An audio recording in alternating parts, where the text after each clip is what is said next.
Good morning, students. Today we will do the first poem of our book, which is The Ant and the Cricket. ये हमारी book की पहली poem है. The Ant and the Cricket. Ant का मतलब होता है चींटी, हमें पता है, एंड क्रिकेट का मतलब होता है झिंगुर. जैसा कि हम देख सकते हैं आपकी पोएम में झिंगुर की फोटो भी बनी हुई है. आगे हम पढ़ेंगे. A fable is a story, often with animals as characters, that conveys a moral. This poem about an ant and a cricket contains an idea of far-reaching significance, which is as true of a four-legged cricket as of a two-legged one. Surely you have seen a cricket that has two legs. So, इसमें बताया है कि fable क्या होता है. Fable हम ऐसी story को कहते हैं जिसमें जानवर होते हैं, एनिमल्स होते हैं, वो आपस में बात करते हैं जैसे इंसान बात करते हैं, और उसमें हमें कोई मॉरल मिलता है, सीख मिलती है. हम बचपन से सुनते आ रहे हैं, हमें दादी नानी ये कहानियाँ सुनाया करती हैं. तो ये जो पोएम है ये एक्चुअली एक फेबल की तरह है, एक फेबल जिसमें आंट और क्रिकेट आपस में बात कर रहे हैं और हम इसमें एक लेसन लर्न करेंगे, मॉरल सीखेंगे हम इसमें. सो पोएम का नाम तो the ant and the cricket है, एंड जो पोएट है वो है एसॉप. एसॉप जो बहुत पहले ग्रीस में रहते थे, उन्होंने बहुत सारी स्टोरीज लिखी थी, ऐसे ही फेबल्स, ऐसे ही बच्चों के लिए कहानियाँ लिखी थी जानवरों के ऊपर, जिसमें जानवर बात करते हैं आपस में. सो ये उन्हीं एक कहानी की एक अडेप्टेड वर्जन है जिसको कविता के रूप में चेंज कर दिया है. So will read the poem further. A silly young cricket accustomed to sing through the warm sunny months of gay summer and spring began to complain when he found that at home his cupboard was empty and winter was come. So इसमें है a silly young cricket, एक silly सा young cricket होता है, accustomed to sing, वो गाने का बहुत आदी होता है, वो बहुत गाना गाता है.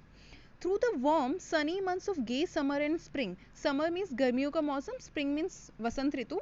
गर्मियों में और स्प्रिंग सीजन में दोपहर में धूप में जब थोड़ी वार्मथ होती है वो गाना गाता रहता है. Began to complain when he found that at home his cupboard was empty.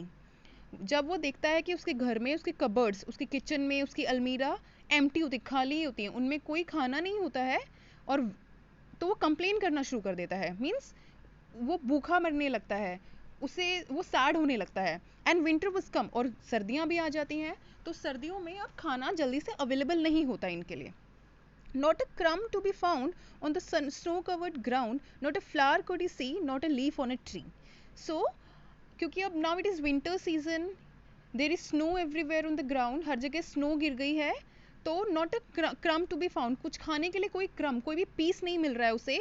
हर जगह स्नो गिरी हुई है ग्राउंड पे कोई भी खाना नहीं मिल रहा उसे. Not a flower could he see, ना ही कोई फूल आ रहे हैं पौधों पे. Not a leaf on a tree, और ना ही पेड़ों पे कोई भी पत्ते हैं. Oh what will become says the cricket of me. अब क्रिकेट परेशान हो गया, तो वो बोलते कि ओह अब मेरा क्या होगा. At last by starvation and famine made bold. अब starvation means बहुत भूख लगना, भूखे मरना. famine means जब खाने के लिए कुछ भी नहीं होता, कुछ भी नहीं उगता. so at last जब भूख बहुत बढ़ जाती है, उसे खाने के लिए कुछ भी नहीं मिलता है, all dripping with wet and trembling with cold, जब वो पूरा ओस में भीग गया है, ट्रेम्बल शिवर कर रहा है कोल्ड में, away he set off to a miserly ant. Miserly ant एक ऐसी आंट जो बहुत बचा बचा के खाना अपने लिए रखती है सर्दियों के लिए, विंटर्स के लिए, वो उसके पास सेट ऑफ, वो उसके पास जाता है.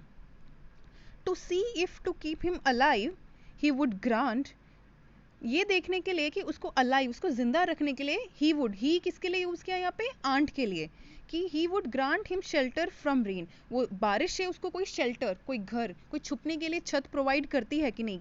And a mouth full of grain, और वो आंट उसे माउथ फुल, मुंह भर के ग्रेन, दाने देती है कि नहीं. He wished only to borrow, he would repay it tomorrow. वो ही विश्ड, वह विश करता है, बोरो, कि उसे वो कुछ, जैसे हम उधार लेते हैं, बोरो करते हैं, किसी से कोई सामान लेते हैं, तो वो विश करता है कि आंट उसे कुछ दे दे, वो बोरो कर ले आंट से खाना. ही वुड रिपे इट टुमारो, और वह रिपे, दोबारा उसको वापस कर देगा टुमारो, यानी कल, आने वाले कल में उसको वापस कर देगा. He must die of starvation and sorrow.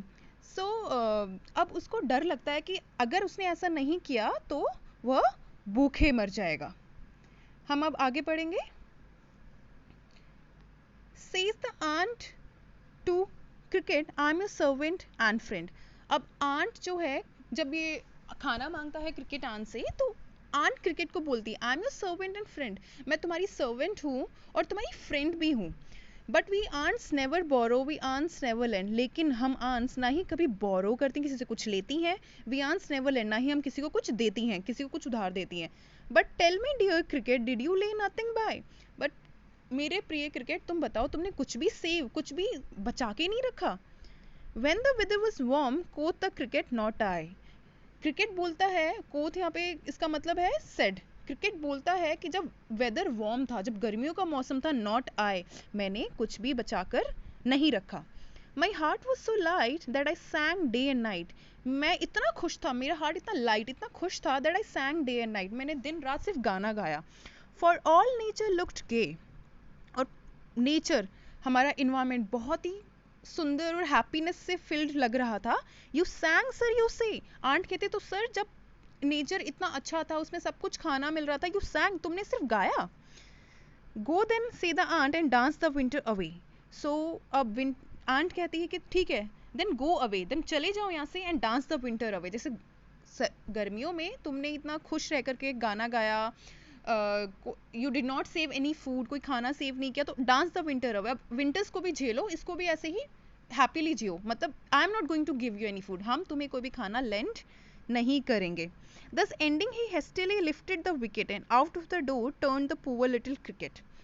So यहाँ पे जब उनकी कॉन्वर्जेशन, उनकी बातें खत्म होती है, hastily lifted the wicket. आन जाती है, अपना गेट खोलती है, and out of the door turned the poor little cricket. और अपने डोर से बाहर वो क्रिकेट को निकाल देती है. Folks call this a fable, I'll warrant it true. Some crickets have 4 legs and some have 2. Focus, जो पुराने जनरेशन से जो भी हमारा कल्चर है, हम जो लोग हैं आपस में ये कहानियाँ सुनाते हैं, और ये कहानियाँ दादी नानी बच्चों को सुनाती है, बच्चे आगे अपने बच्चों को सुनाते हैं. It keeps on passing on from generation to generation. So ये फेबल्स जैसे कल्चर में फेमस है. आई वॉरेंट इट ट्रू, मैं ये भी कहूँ, पोएट कह रहा है कि I will say some crickets have 4 legs and some have 2. कुछ क्रिकेट्स के 4 लेग्स होते हैं, किसके 2 होते हैं. यानी कि कुछ लोग तो पूरा काम करते हैं, लेकिन कुछ आलसी हो जाते हैं और अपना कोई भी काम नहीं करते हैं. सो हम अब आगे हमने देखा कि what is the story of the poem. The story of the poem is the cricket did not save anything in the summers and he just सैंग. उसने समर्स में, गर्मी के मौसम में कुछ भी खाना सेव नहीं किया, वह सिर्फ गाना गाता है. But when winters come and the ground is covered with snow, but जब विंटर आती है और ग्राउंड पूरा स्नो से कवर हो जाती है, there is no food to eat, और खाने के लिए कुछ भी नहीं होता है, then the cricket is scared, he is hungry, he wants food. उसे डर लगता है, उसे खाना चाहिए होता है. He goes to aunt and asks for some food and he said that he'll return it tomorrow. Ant के पास जाता है और कहता है मुझे कुछ उधार दे दो खाना, मेरी हेल्प कर दो, मुझे शेल्टर दे दो, मैं तुम्हें बाद में लौटा दूंगा. आंट उससे पूछती है कि क्या आपने बिल्कुल भी सेव नहीं किया. अगर ऐसा है तो हम आंट्स ना तो कुछ उधार लेते हैं, ना ही बोरो करते हैं, ना ही हम लेंड करते हैं. तो अब जाके खुद ही विंटर्स में तुम जैसे सरवाइव करोगे, खुद ही करो. और यह कह करके ant lets the cricket go out of a house. ऐसा बोलकर आंट उसे अपने घर से बाहर का रास्ता दिखा देती है. So we learn from this poem that we should work before the time is over. Time से पहले, डेडलाइन से पहले, प्रॉब्लम हो उससे पहले हमें अपना सारा काम कंप्लीट कर लेना चाहिए. हमें उससे पहले ही अपने लिए जो भी सेव करना है या कोई काम पूरा करना है या फिर कुछ सीखना है, हमें टाइम से पहले ही सब कुछ कर लेना चाहिए. We should do everything before it is late होने से पहले हमें काम करना चाहिए. चाहे वो स्कूल में टाइम से आना हो, होमवर्क टाइम पे करना हो, एग्जाम के लिए टाइम पे प्रिपेयर करना है, कुछ भी हमें हर चीज़ टाइम से पहले कर लेनी चाहिए. Now we saw that the name of the poem is The Ant in the Cricket. Poem का नाम है Ant in the Cricket. Poet इसमें एसोप है, उनकी कहानियों से इसको अडेप्ट किया है इस पोएम को. फेबल हमने सीखा. फेबल एक ऐसी स्टोरी होती है जिसमें हम एनिमल्स होते हैं, उनकी कहानियाँ होती हैं जानवरों की, जिसमें जानवर इंसानों की तरह रिएक्ट करते हैं, आपस में बात करते हैं, and we learn a lesson from that fable. और हम फेबल से कोई लेसन लर्न करते हैं, जैसा हमने यहाँ पढ़ा था. अब हम राइमिंग वर्ड्स पढ़ते हैं. So I hope you know what is rhyming words. Rhyming words are those words which have similar sound. Rhyming words ऐसे वर्ड्स होते हैं जिनका जो एंडिंग साउंड होता है सिमिलर होता है. जैसे कि हमने वर्ड पढ़ा है रैट मीन्स चूहा, बैट मीन्स बल्ला, rat bat. We can see both the ending sounds rat of rat and bat are same. At ये साउंड आ रहा है ना रैट और बैट के पीछे, दोनों का एंडिंग साउंड सेम है, तो ये राइमिंग वर्ड्स है. We will find rhyming words from here, from these stanzas. We can see the first stanza, इसका लास्ट वर्ड है सिंग, सेकेंड लाइन का लास्ट वर्ड है स्प्रिंग. सिंग स्प्रिंग दोनों का साउंड सेम आ रहा है. सिंग स्प्रिंग, इंग इंग लास्ट का ये साउंड आ रहा है. So these two are rhyming words. Then we have found ground. Found और ग्राउंड का एंडिंग साउंड सेम है, राइमिंग वर्ड्स है. सी ट्री, ये भी राइमिंग वर्ड्स है आपस में. सी ट्री मी भी इनका राइमिंग वर्ड है साथ में. Then we have bold cold, ये दोनों आपस में राइमिंग वर्ड है. Then we have ant grand, ant और ग्रैंड राइमिंग वर्ड है. देन है रेन ग्रेन, ये दोनों राइमिंग वर्ड है. Then we have borrow tomorrow sorrow, ये तीनों राइमिंग वर्ड है आपस में. In the next stanza, we have the rhyming word friend lend, ये दोनों आपस में rhyming words है. By by और I rhyming words है. Light night, light और night rhyming words है because they have same ending sound, light night. Then we have gay से दोनों का ending word ending sound same है, a का आवाज आ रहा है. Then we have गे से और अवे, ये तीनों ही rhyming word है आपस में. हम अब लास्ट स्टैंजा देखेंगे. The last words of last stanzas are wicket cricket, दोनों राइमिंग वर्ड है. ट्रू टू, ये दोनों राइमिंग वर्ड है. So we will do one worksheet after understanding this poem which will have 4 questions. Let me show you the worksheet. So students, this is our worksheet. Question number 1 is write the name of the poem and the poet. तो poem और poet का नाम लिखना है हमें. The name of the poem is the ant in the cricket. Poem का नाम है the ant in the cricket. The poet is Aesop. Aesop उसके पोइट है और ब्रैकेट में लिखा है adopted from Aesop's fables. Actually ये फेबल्स से हमने अडॉप्ट की है इसलिए लिख दिया है. Write rhyming words from the poem. अब पोएम से राइमिंग वर्ड्स लिखने, जैसा मैंने आपको अभी सिखाया था how to identify rhyming words. So we have written different pairs. हमने राइमिंग वर्ड्स के अलग अलग पेयर अलग अलग लिखे हैं. First pair from first stanza is, हमने हर पोएम के हर लाइन के लास्ट वर्ड्स को देखा था जो आपस में राइम कर रहे थे. सो जो फर्स्ट स्टैंजा था उसकी जो स्टार्टिंग की 2 लाइन्स थी उनके लास्ट वर्ड्स थे सिंग और स्प्रिंग जो राइम कर रहे थे. फर्स्ट पेयर ये हो गया हमारा राइमिंग वर्ड का. देन वी हैव नेक्स्ट उसकी फर्स्ट स्टैंजा की सेकेंड और थर्ड के लास्ट वर्ड्स फाउंड और ग्राउंड थे जो आपस में राइम कर रहे थे. सो ये हमारा सेकेंड पेयर हो गया फाउंड एंड ग्राउंड. सिमिलरली हमने दूसरे राइमिंग वर्ड्स भी आगे आने वाले स्टैंजास में ढूंढे थे. सी ट्री मी, बोल्ड कोल्ड, आंट ग्रांट, बोरो टुमारो सॉरो, गे से away, wicket cricket, rain grain, friend lend, by I, light night, true true. So these are the rhyming words that we have found, we have learnt. Question number 3 is draw the pictures that come in your imagination while reading the poem. So as we know, the poem is very interesting. It has a conversation between ant and cricket, and we can imagine cartoons that we have seen our childhood.